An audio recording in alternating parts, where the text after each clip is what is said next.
Bienvenidos a Experiencias en Bicicleta, podcast presentado por Bicicentro. En este espacio hablamos de aventuras en bicicleta, consejos de expertos del ciclismo, experiencias de carreras y de historias del ciclismo que inspiran. En nuestro podcast número 2 tenemos una historia inspiradora. A nuestro invitado le encantan los retos y antes de pandemia ya tenía uno planificado, un reto muy importante para el cual se había preparado mucho y tenía su fecha ya abril 2020 y bueno, ya sabemos que en marzo 2020 pues todo se puso en pausa y bueno, pues ese sueño, ese reto también se tuvo que poner en pausa. Aquí tenemos a nuestro invitado de hoy, el hombre de 24 horas en movimiento, Herbert Sharp. Así mismo, muchas gracias Rosalba por la invitación. Aquí este podcast, súper interesante, poder contar historias, ¿verdad?, que inspiran. Aquí estamos. ¿Y cómo surge esto de hacer un reto como este? Bueno, ahí hace ya 6 años, entre 5 o 6 años, había un evento que se llama los 100 kilómetros del Caribe, una caminata de 100 kilómetros que se hace desde San José de Ocoa hasta Constanza, pasando por las pirámides, por toda la parte de Villapajón. Qué bonito. Muy precioso esa locación. Y entonces ahí pues nada, un amigo me invita y me dice, mira, te inscribí. Yo nunca había hecho ultradistancia. Estuvimos caminando durante 4 o 5 meses y nada, me dijo, tú lo vas a hacer. Lo involucraron. Me involucraron. Bueno, pues entonces nada, cuando llego a casa, llego con la inscripción y mi hijo llega y él ve la inscripción y dice, oye papi, esto está chulísimo. Y yo le digo, bueno, nada, me inscribieron. Y dice, pues yo quisiera hacerlo contigo. Y yo dije, de verdad, wow, imagínate, padre e hijo, eso es una hazaña. Y nada, lo inscribí también. A partir de ahí comenzamos a hacer entrenamientos, pero Herbert, mi hijo, ¿verdad?, un muchacho joven, viene también con experiencia en el ciclismo, y él parece que entendió que no era tan necesario hacer todas las locuras, ¿verdad?, de entrenamientos, las horas, el sacrificio, muchas cosas que hay que hacer para prepararse. Y entonces nada, lo fue dejando así. Llegó el día y salimos. De 100 kilómetros, nosotros terminamos en el kilómetro 96. Herbert lamentablemente tuvo una situación de que no pudo seguir, las ampollas, los calambres. No te niego que yo también estaba, ¿verdad?, un poco resentido porque nunca en mi vida había hecho 96 kilómetros, o sea que nos salió bastante bien. Y en ese momento, pues nada, se vino todo abajo. Herbert me decía, sigue, que tú puedes terminar, no lo dejes por mí. Yo le decía, no, tranquilo, ya se quedó aquí. 96 es un récord. Y nada, la cuestión fue que le dio muy duro y él me decía que él me había dañado la carrera, que por qué yo no seguí. Yo le dije, mira, tranquilo, el año que viene vamos a volver. Él me decía, yo no vuelvo ni loco. Y yo le digo, no te apures, yo voy a volver y voy a terminarlo. Y me gustaría que cuando yo cruce la meta, tú estés ahí. Hicimos el acuerdo y desde al mismo siguiente día de terminar esos 96, comencé a entrenar con pasión.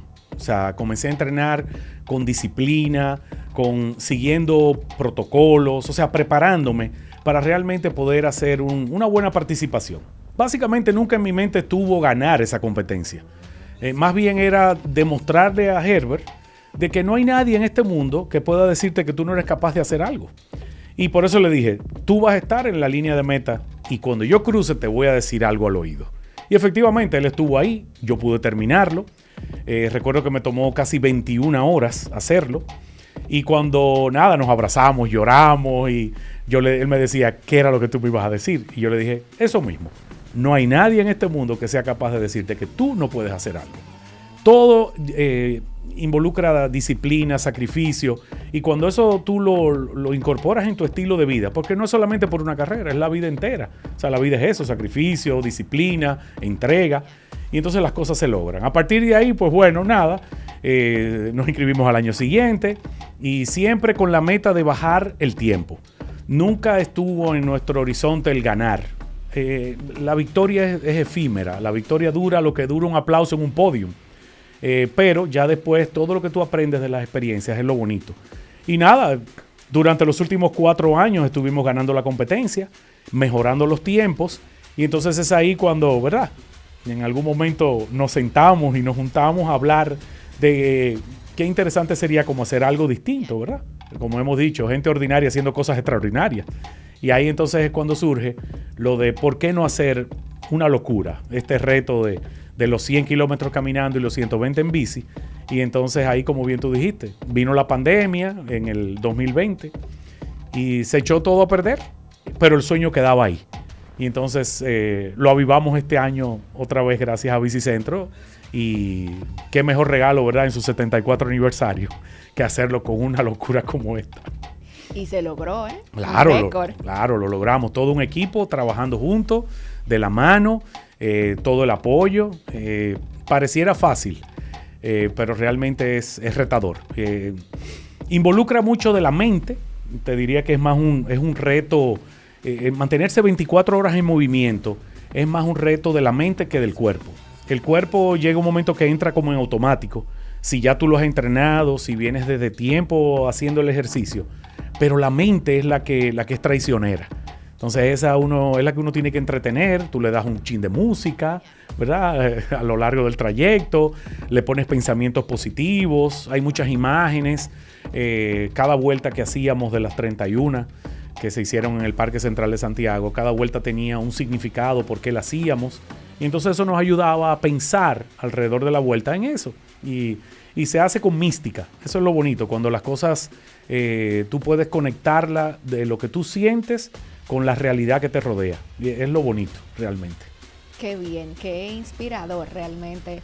Los hijos motivan a uno a hacer grandes cosas, a ser un ejemplo, ¿no? Sí. A seguir. Como decía una frase, no te preocupes porque tu hijo no te escucha, preocúpate porque te está viendo todo el tiempo. Entonces, cuando te ve haciendo cosas que hay que emplearse a fondo, pues eso cala, eso queda realmente, queda en ellos y en todo el que te acompaña. O sea, hay mucha gente que esto que hicimos realmente nos haga siempre ser mejor persona. Al final del día eso es lo que buscamos. Yo creo que de eso es lo que nos satisface, ¿verdad? Claro, así es.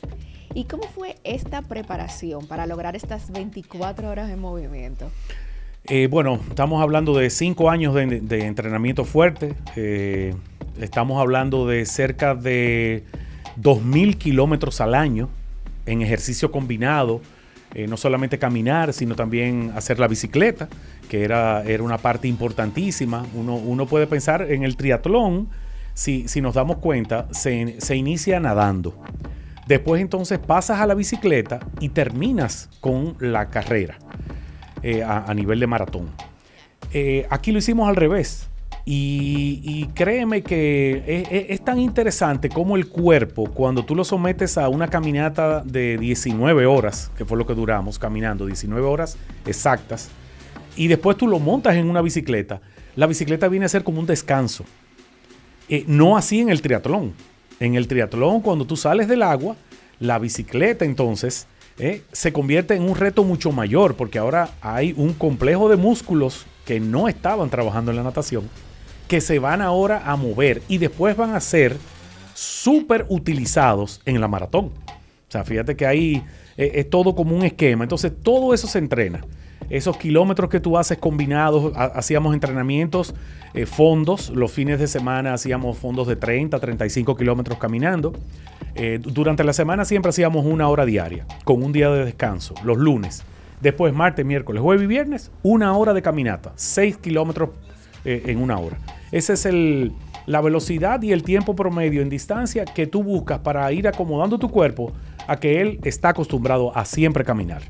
Y los fondos entonces era la exposición del cuerpo a muchas horas caminando. Estos fondos también incluían caminatas nocturnas, porque como hacíamos, ¿verdad? Más de 15, 16 horas, en algún momento te iba a tocar caminar de noche. Entonces el cuerpo se adapta completamente distinto a lo que es caminar de día. De noche todos los sentidos se ponen alerta. O sea, tropezar significaría caerte. Entonces el cuerpo, todos los sistemas se ponen alerta. Esos entrenamientos entonces también se hacían combinados. Hay días que tocaban, por ejemplo, 25 kilómetros caminando y después teníamos entonces 50 en la bicicleta. Entonces esas transiciones, todo llevándolo con tiempo para siempre poder proyectar el hecho de que puedes lograrlo. Entonces la alimentación también era importante. La combinación del deporte y la alimentación es lo que te da el rendimiento. La suplementación también es importantísima. O sea, muchas veces solamente pensamos que tenemos que comer. Desde la parte de la medicina deportiva, la suplementación es fundamental. Con los geles, con las proteínas, los recuperantes, los hidratantes, las sales. O sea, todo es un esquema y entonces es lo que va dando al traste con un protocolo deportivo. Ese protocolo es estricto en el seguimiento que uno debe de dar para combinar tiempo de exposición en ejercicio, tiempo de alimentación y tiempo de recuperación. O sea, la recuperación es sumamente importante. Uno dice, bueno, sí, los lunes descansamos. Sí, los lunes era no hacer nada. Ni siquiera pensar en caminar o montar bicicleta. Entonces ya después los siguientes días, ya uno iba como, ¿verdad? Como en su vida. Porque vas de hacer una hora diaria, después de hacer fondos. Es mucho el sacrificio. O sea, son muchas las horas, las madrugadas. Uno también aprovecha la madrugada porque por el fresco. Como hay una exposición al aire libre, el sol caribeño y tropical es duro. Entonces, muchas cosas había que entrenarlas, no solamente caminar y montar la bici. Sí, es interesante que pueda como sacar ese tiempo, combinar, ¿verdad? O sea, de que es un hombre de familia, profesional, con una posición importante, muchas personas a su cargo. Así y entonces también atleta de alto rendimiento. Sí, y con 55 años. O sea, tú dices, wow, ¿no? Eso está destinado para los jóvenes. Y al final del día, la edad es un número. O sea, la edad es algo que se lleva desde el día que uno nace, ¿verdad?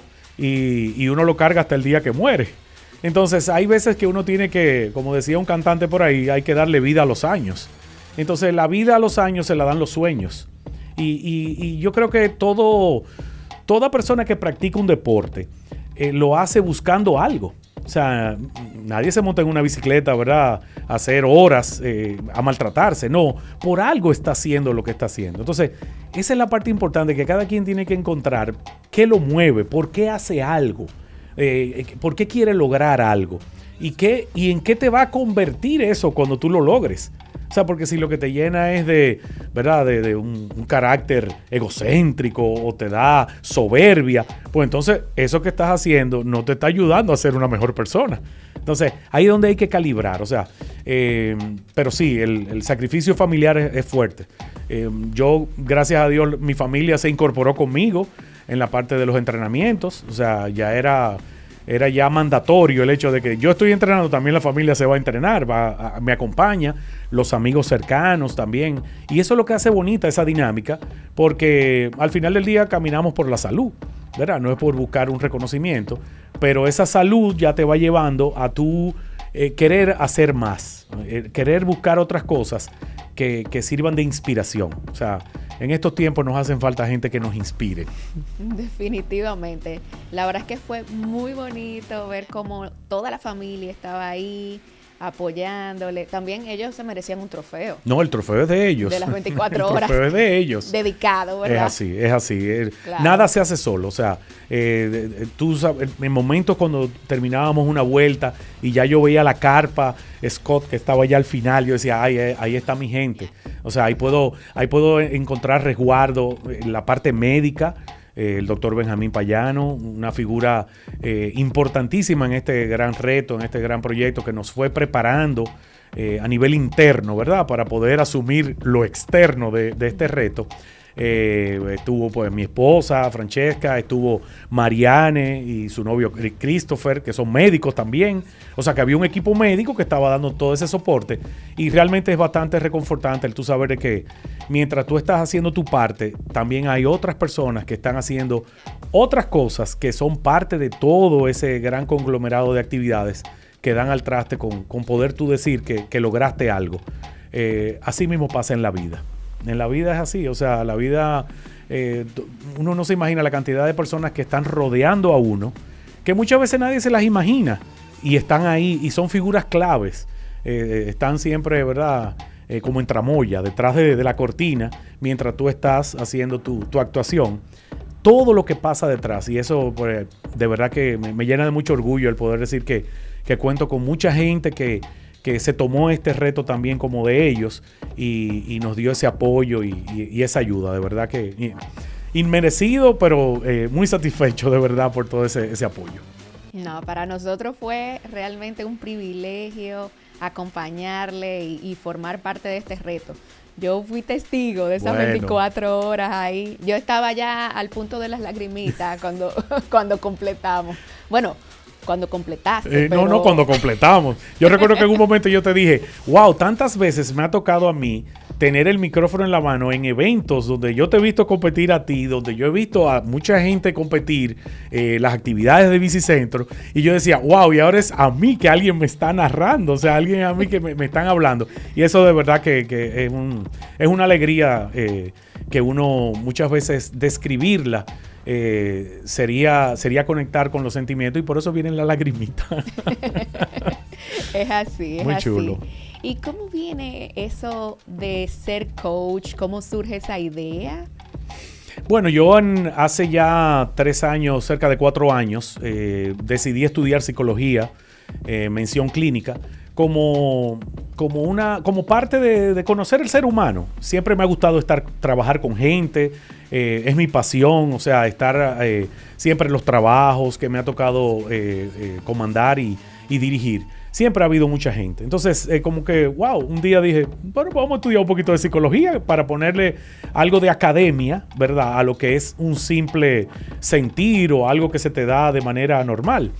Y entonces en ese proceso ya culminamos la parte de la psicología clínica y con el deporte dijimos, wow, pero ¿cómo podemos ayudar a otros? O sea, muchas veces, todos los días sale a la calle gente que quiere lograr algo, pero no sabe cómo.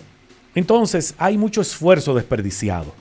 Ese esfuerzo, cuando tú tienes acompañamiento, lo puedes canalizar. Toda esa energía, al canalizarla con acompañamiento, alguien que te está mirando a ti desde tu luz. Muchas veces nosotros mismos no apreciamos la luz que tenemos y es otro el que la descubre. Y entonces esa persona nos aviva esa luz. Entonces, al sentirnos avivados, ¿verdad? Es como comenzamos a ver resultados. Entonces, de ahí surge ese, wow, vamos a acompañar gente. O sea, pero desde lo que yo he hecho, desde mi experiencia, o sea, no desde un libro. No, es de la vida diaria. O sea, yo no te voy a hablar a ti de nada que yo no haya hecho hace 2 años. ¿Entiendes? O sea, ¿por qué? Porque te estoy hablando con mi testimonio de vida. Esto no significa que, claro, en los libros también hay mucha información. Yo también utilizo los libros como una fuente de consulta. Pero creo que cuando yo te hablo desde donde me duele, desde donde me quema, desde donde me molesta o desde donde yo disfruto, tú vas a decir, no, pero es verdad, él lo ha hecho. Entonces, trabajamos esa parte de una manera, digamos que integral. Donde en autodescubrimiento tú mismo vas descubriendo tus talentos, tus fortalezas. Mi escuela no es la de cuando tú vas a un gimnasio y tú ves la que te dicen, ¡dale, explota! No, espérate. Tú le vas a dar hasta donde tú entiendas que puedes darle. O sea, al contrario, yo lo que quiero es que tú puedas entenderte a ti mismo con una orientación y una guía para que tú puedas lograr los resultados que tú estás buscando, no los que yo como tu coach estoy buscando. O sea, hay que calibrar todo eso. Entonces de ahí surge eso. Creo que todos tenemos un psicólogo dentro, porque al final del día, ¿verdad? Es una ciencia que busca eso, entender esos pensamientos, esa metodología de cómo la gente proyecta, cómo la gente saca de sí. Y qué mejor que el deporte. El deporte es terapéutico. Conozco mucha gente que ha tenido situaciones fuertes en su vida y se ha refugiado en el deporte. Y han encontrado en el deporte ese escape, esa razón de existir. Y eso es precioso. O sea, gente que agarra una bicicleta un día y dice, no, yo le voy a dar la vuelta al país. Y tú dices, no, pero ¿cómo esa persona le va a dar la vuelta al país? No, él lo decidió. Entonces, claro, hay que ayudarlo, hay que guiarlo y lo logran. Entonces quiere decir que el deporte se convierte en su mejor terapia. Siempre he dicho, no hay mejor pastilla para la depresión que una buena bicicleta o un par de tenis. Salga a montar bicicleta, salga a caminar. Eso es la mejor pastilla antidepresiva. Todo se va, todo, claro, completamente. Terapia física y mental, ¿verdad? Terapia física y mental, es así. Y divertida. Claro, porque además estás con gente. O sea, el ser humano es un ser sociable. Entonces, cuando tú eliges bien los grupos en los cuales tú vas a sociabilizar, que tienen tus intereses comunes, que tienen la misma pasión tuya, ¡wow! Se hace súper divertido porque entonces ahí tú no mides tiempo, tú no mides distancia. No, eres tú en el centro de ti. Entonces, ese es el punto ideal. Excelente. ¿Y qué consejo le daría a gente que quiera hacer un reto o hacer una competencia? Bueno, digamos que lo primero que yo recomiendo a cualquier persona que decida hacer cualquier deporte es su chequeo médico. Yo creo que la parte de la salud es importante porque el deporte sin salud se convierte entonces en dolor.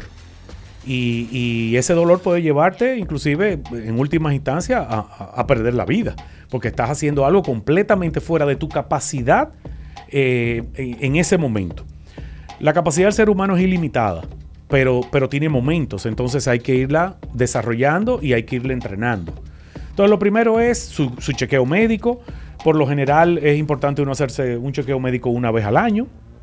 La gente le tiene el síndrome de la bata blanca, es algo que asusta mucho a la gente, pero ahora mismo la tecnología, la ciencia, los análisis ya te lo hacen hasta en tu casa, es algo fácil, nada, y tú tener tu data es como tú tener tu medidor de velocidad, de distancia, y así eso va la ciencia. O sea, ya vemos que hay tecnología donde desde que tú sabes tus pulsaciones, ya ahorita viene la glucosa en el reloj, ya ahorita viene la presión en el reloj.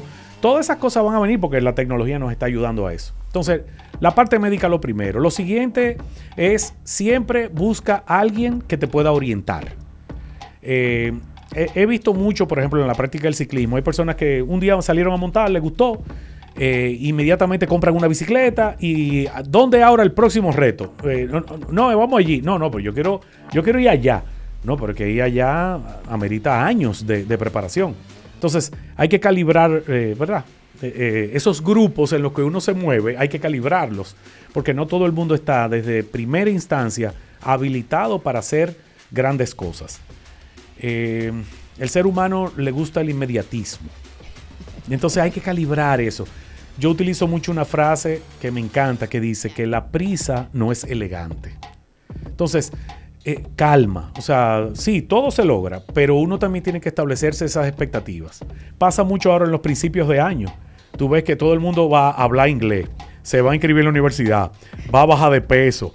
O sea, la gente se pone 60 metas y al día 21 de enero, dime, ¿en qué tú vas con la dieta? No, yo solté eso. Claro, porque es que tiene tanta expectativa. No, yo quiero rebajar 200 libras. No.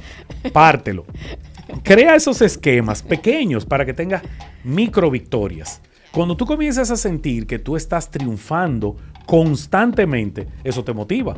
Ahora, cuando tú te pones una meta inalcanzable y fracasas, se fue todo a pique. Entonces, tienes que calibrar eso. Tienes que juntarte con personas que te puedan orientar.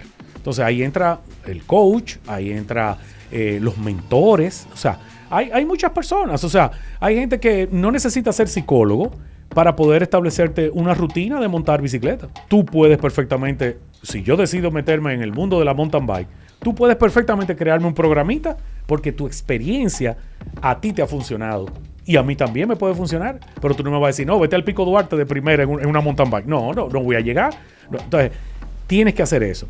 Y lo tercero, tiene que haber sacrificio. En la vida, todo el que desea lograr algo, tiene que estar dispuesto a dejar algo atrás. Nada se da sin tú entregar. Y eso es importante. O sea, si vas a montar bici, ya sabes que las grupetas salen tempranito. Entonces eso significa que hay que acostarse temprano. Eso significa que hay que dejar los bonches. Eso significa que hay que dejar la bebida. Hay que dejar muchas cosas atrás. Entonces, si tú no estás dispuesto a eso, el deporte entonces se te convierte en sufrimiento. No. Tienes que enfocarte para poder lograr tus metas. Y eso es sacrificio, eso es disciplina. Y créeme de verdad que al principio cuesta. 21 días para crear un hábito, tan solo 7 para perderlo. Pero después de que pasaron esos 21 días, ya tú estás haciendo las cosas organizadas, tú haces tus seguimientos, ya se te crea el hábito. Entonces, tú dices, wow, yo tengo ya un año haciendo esto. Claro, pues ya tienes el hábito. O sea, ya no es ajeno para ti. Entonces, es importante eso, disciplina, entrega, constancia y algo muy importante, divertirse.